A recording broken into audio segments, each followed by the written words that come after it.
আমরা এগুলো আমলে নিচ্ছি না, রিপোর্টও এখনো পড়িনি। তাছাড়া আমি যতটুকু শুনেছি পত্রিকান্তরে, সেটা ওখানে বলা হয়েছে যে তারা একটা এজিউম করেছে, একটা অনুমান করেছে যে এরকম হতে পারে। তো অনুমান নির্ভর কোনো রিপোর্টের উপর আমরা তো অ্যাকশন করতে পারি। সেই বিষয়টা জনগণ বলবে।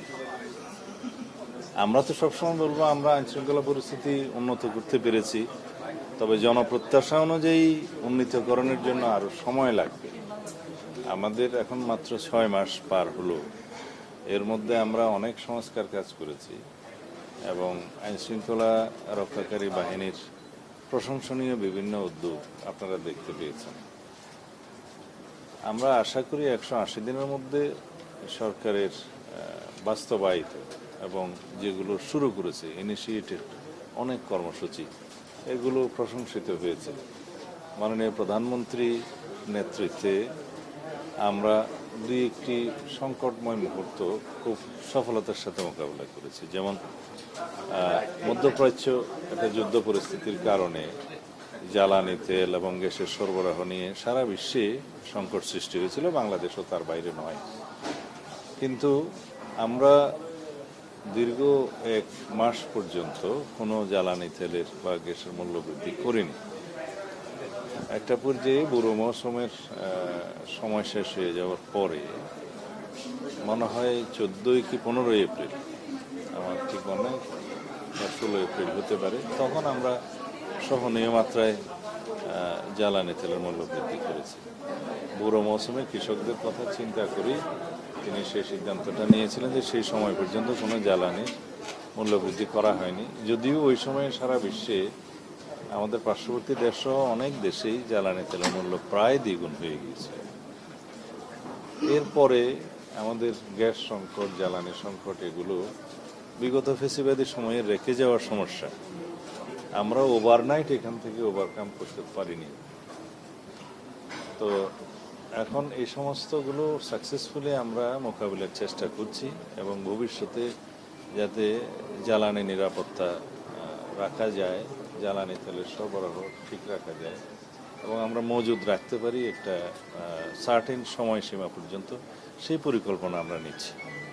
আপনারা ইতিমধ্যে লক্ষ্য করেছেন যে ভবিষ্যতে যাতে জ্বালানি এবং বিদ্যুতের কোনো সংকট না হয়, যেহেতু আমরা ব্যাপক বিনিয়োগ, ইনভেস্টমেন্ট আহ্বান করছি সারা পৃথিবী থেকে এবং বাংলাদেশের অভ্যন্তরীণ বিনিয়োগ হবে ব্যবসা বাণিজ্য সার্কুলেশনের জন্য, উৎপাদনের জন্য। জ্বালানি এবং তেলের সরবরাহটা, প্রাইমারি এনার্জি, এটা গুরুত্বপূর্ণ ভূমিকা রাখে। সেই জন্যে আমরা পরিকল্পনাগুলো নিচ্ছি, আপনারা এটা প্রতিনিয়তই জানতে পারছেন। আমরা মাতারবাড়ি গভীর সমুদ্র বন্দর মাননীয় প্রধানমন্ত্রীর নেতৃত্বে ভিজিট করতে গিয়েছিলাম। সেখানে আমরা ল্যান্ড বেস এলএনজি টার্মিনাল করার বিষয়ে আমরা সিদ্ধান্ত নিয়েছি, মাননীয় প্রধানমন্ত্রী সিদ্ধান্ত দিয়েছেন।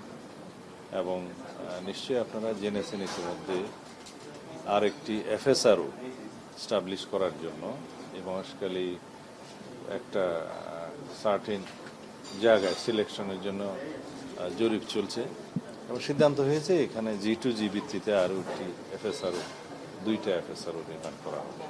তা এখন যে এফএসআরওগুলো আছে সেগুলো একটা সামিটের আর একটা এক্সিলারেট এনার্জির সম্ভব। তো এগুলো মাঝে মধ্যে বিভিন্নভাবে যান্ত্রিক ত্রুটি দেখা দেয় বা বিভিন্ন রকম সমস্যা দেখা দিলে সরবরাহ বিঘ্নিত হয়, যে সমস্যায় আমরা পড়েছি। এছাড়া গ্যাসের যে আমদানি নির্ভরতা বিগত ফেসিবাদী সরকারের সময় সৃষ্টি হয়ে গেছিল, এখান থেকে আমরা বেরিয়ে আসার জন্য দেশের অভ্যন্তরে এবং অনশোরে গ্যাসের অনুসন্ধান কার্য শুরু হয়েছে। তাতে করে আগামী কয়েক বছরের মধ্যে আশা করা যায় ইনশাআল্লাহ আমরা আমাদের নিজস্ব সম্পদেই এই গ্যাসের সমস্যাটা সমাধান করতে পারব। এইভাবে অন্যান্য ক্ষেত্রে, ডেভেলপমেন্টের ক্ষেত্রে যেগুলো প্রতিশ্রুতি ছিল, আমরা প্রথম মন্ত্রিসভা বৈঠকেই যে কৃষি লোন মাফ করা হয়েছে 10,000 টাকা পর্যন্ত সুদসহ, সেটা আমরা প্রথম মন্ত্রিসভা বৈঠকেই আমরা অনুমোদন করেছি। এর বাইরে ফ্যামিলি কার্ড, কৃষক কার্ড এবং ইমাম মুয়াজ্জিমদের সহ অন্যান্য উপাসনালয়ের ধর্মাবলম্বীদের যে উপাসনালয়ের কর্তা, তাদেরকে অনুদান দেওয়া, রাষ্ট্রীয় স্বীকৃতি দেওয়া এর বাইরে ক্রীড়াবিদ সংস্কৃতিজীবীদেরকেও স্বীকৃতি দেওয়া রাষ্ট্রীয় ভিত্তিতে, এগুলো আমরা শুরু করেছি। কোনো কোনো ক্ষেত্রে প্রতিপালন অধিকাংশ হয়েছে। আর অন্যান্য বিষয়ের ক্ষেত্রে আমরা যেমন খাদ্য নিরাপত্তা নিশ্চিত করার জন্য আমরা আমাদের পরিকল্পনা প্রায় বাস্তবায়ন করে ফেলেছি এইবার। আমি খাদ্য প্রকিউরমেন্ট কমিটির জাতীয় কমিটির সভাপতি হিসেবে সিদ্ধান্তগুলো নিয়েছি এবং আমাদের খাদ্য নিরাপত্তা বিল্ড হয়েছে। আর অন্যান্য ক্ষেত্রে বিভিন্ন মন্ত্রণালয়ের যে অগ্রগতি 180 দিনের মধ্যে আমরা করতে পেরেছি, সেগুলো কম্পাইল করে মাননীয় প্রধানমন্ত্রীর প্রেস সেকশন থেকে অথবা একটা কম্পাইল করে আমরা মিডিয়ার কাছে প্রকাশ করব আশা করি। বাংলাদেশে আল কায়েদার একটা ঘাঁটি করবার চেষ্টা চলছে, আপনারা বিষয়টা কিভাবে দেখছেন? আসলে কারা রিপোর্ট দিয়েছে আমি এখনো পড়িনি সেই রিপোর্ট।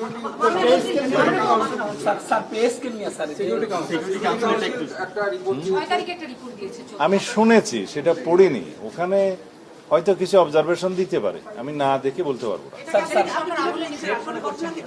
আমরা এগুলো আমলে নিচ্ছি না, রিপোর্টও এখনো পড়িনি।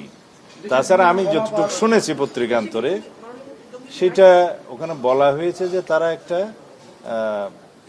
এজিউম করেছে, একটা অনুমান করেছে যে এরকম হতে পারে। তো অনুমান নির্ভর কোনো রিপোর্টের উপর আমরা তো অ্যাকশন করতে পারি।